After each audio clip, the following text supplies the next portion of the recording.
It's really common on social media to romanticize living abroad. Travel is very romanticized on social media, and as important as it is to show these beautiful versions of travel and experiencing other cultures and living in different countries, I think it is also important to express the things that may not be as romantic.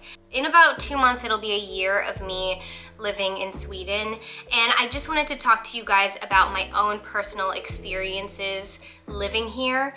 I just want to preface this by saying that there are lots of positives and great growth that can come from living abroad, and Sweden in general is such a beautiful country. There are so many lovely people here, but I wanted to talk about my own personal struggles with certain things when it comes to living abroad. This is something that anybody can feel living anywhere. This isn't just like a solely me living in Sweden thing. I'm like 99.9% sure that other people have felt this exact same way living in different countries.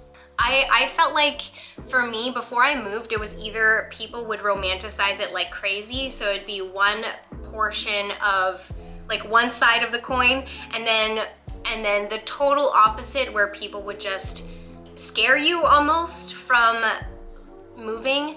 And I don't want to scare anybody, and but I do want to be truthful. So I left Canada in 2021, late 2021.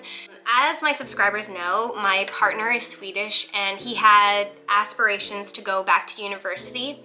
And for a Swede, going back to school is just cheaper. It's just better to go back to Sweden to study rather than study in Canada. So last year we decided to plan our move here. So that's just my backstory on as to why I decided to move. Yes, because he was going back to school and we didn't want to do long distance anymore, but also because I had always wondered what it would be like to live in another country, because I've only ever lived in Canada my entire life, and I was just really curious. I never thought that I would have the opportunity to do it, so I was like, you know what, I have to do it. Let's just do it. So one of the biggest things for me, and everyone is going to say this in these types of videos, is homesickness. Homesickness will hit people differently.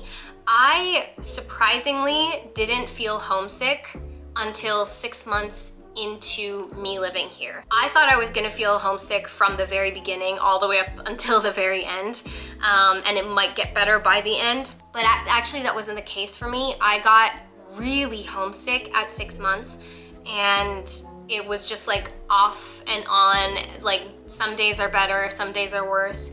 I'm close with my family. I saw them very regularly. I also have a twin, so you can imagine that being that close to your sibling, it's really hard to be away from them.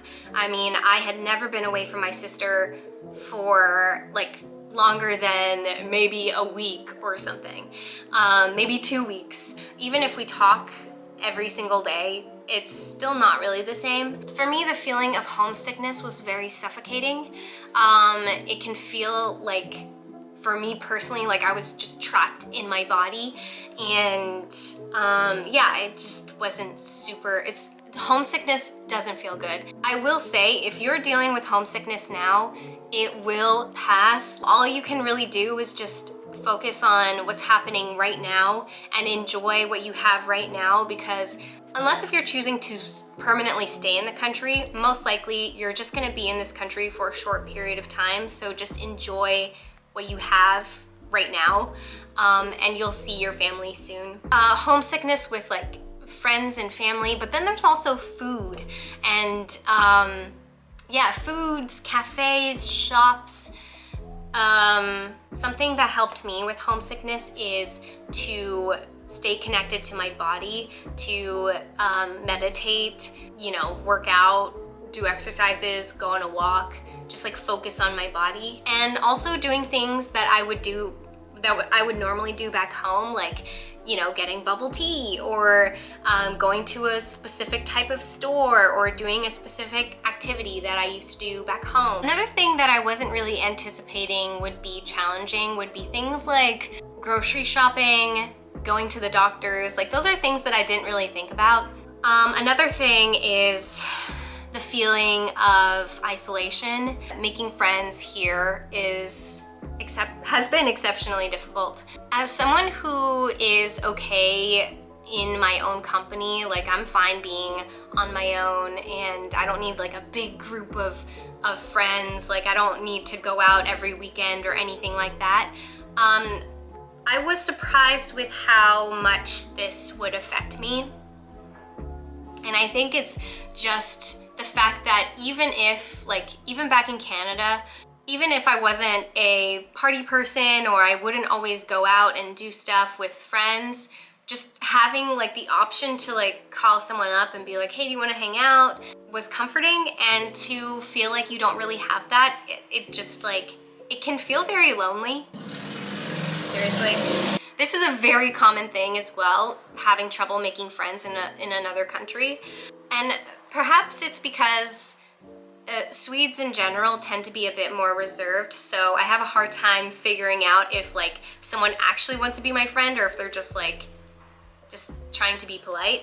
I do interact with people a lot online because my business is online and I can talk to my family online, but it's very different than like going out and hanging out with somebody, friends that you're super comfortable with and that you can just like chill and be yourself with. Swedes are very proficient in English, but the thing is that not everybody is going to feel comfortable carrying a conversation in English, and I don't blame them at all. I mean, I'm the foreigner here and my Swedish is not good enough to carry a conversation. So yeah, growing up, I never thought that I would be living in Sweden. So I never thought that Swedish would be a language that I would need to know. Back in 2016, I, out of a whim, wanted to learn the Swedish alphabet because I just thought the language was really beautiful. It was pretty much impossible to find a Swedish teacher in Canada, so I kind of just gave up on that one. But looking back now, I wish I had continued because, yeah, my Swedish is still a work in progress. Finding work is another thing that has been tough. I've had people online express the same type of issue, having problems finding a job. I'm lucky in the sense that back when I was in Canada, I saved quite a bit and just to be able to set myself up financially. And I do have like, you know, some side money from AdSense, and I do have my voice acting gigs.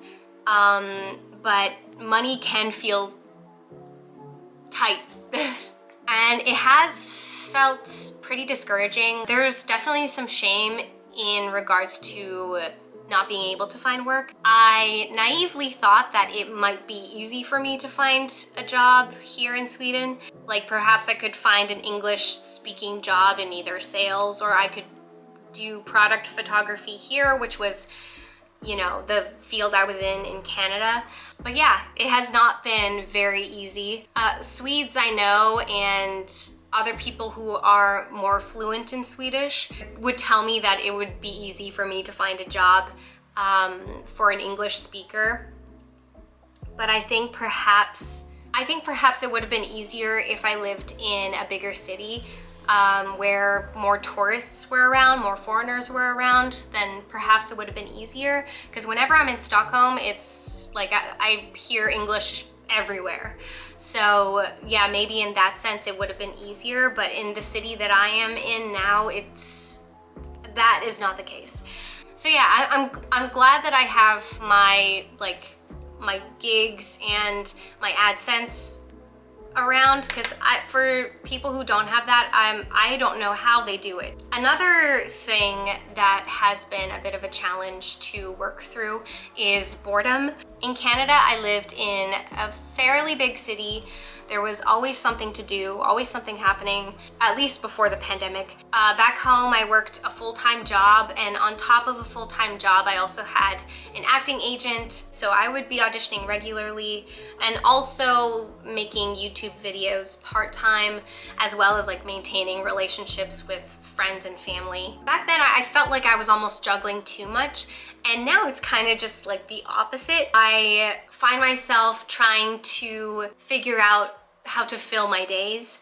I will say though, living in a smaller city has taught me to be more appreciative of the smaller things, the little things, and has, you know, really showed me what it's like to actually slow down. And that's kind of what I wanted when I was in Canada. I was craving like a reset, and I felt like I was just working, I felt like I was just doing too much. This has been a really great way to force me to slow down. Even if it makes me feel uncomfortable at times, it has really made me appreciate the little things instead of always being the go, go, go, busy bee. Some things that have really helped me, you know, get past the boredom is finding new hobbies. I've started to paint again, which I haven't painted anything since I was a teenager. I started bullet journaling. I also rediscovered my love for reading novels. Going to the gym helps. Taking care of plants help. Even though I'm not the greatest at it, it does help. And of course, something that also helps is hanging out with my cat and, you know, keeping him company and him keeping me company. These are pretty much all of the things that I've struggled with. Sometimes it's hard to express these things because I don't want to offend anyone. I don't want anyone to feel like I'm ungrateful with, you know, being here and that I'm complaining or anything like that. I can assure you I'm not. I love it here. I love the people. It's pretty much like a second home to me now, and I just wanted to let other people know who were maybe thinking of moving that this might be something that you might have to deal with when you decide to move. With that being said, you can conquer anything. You had the guts to move, so you can get past anything. If you've lived abroad or if you are living abroad, I would love to know how your experience has been. I'd love to read them in the comments. And of course, supporting my channel also helps me make more videos. So if you could give this video a thumbs up, I would be eternally grateful. And also, don't forget to subscribe. If you have any video ideas, then you can let me know in the comment section or send me an email. For now, I will leave you guys to it. It's been really nice sitting down and chatting with you guys. I've had my little pint of Ben & Jerry's here. It's a vegan chocolate fudge brownie. It's actually really good. Thank you guys so much for watching my video, and I will see you in the next one. Much love, guys. Bye.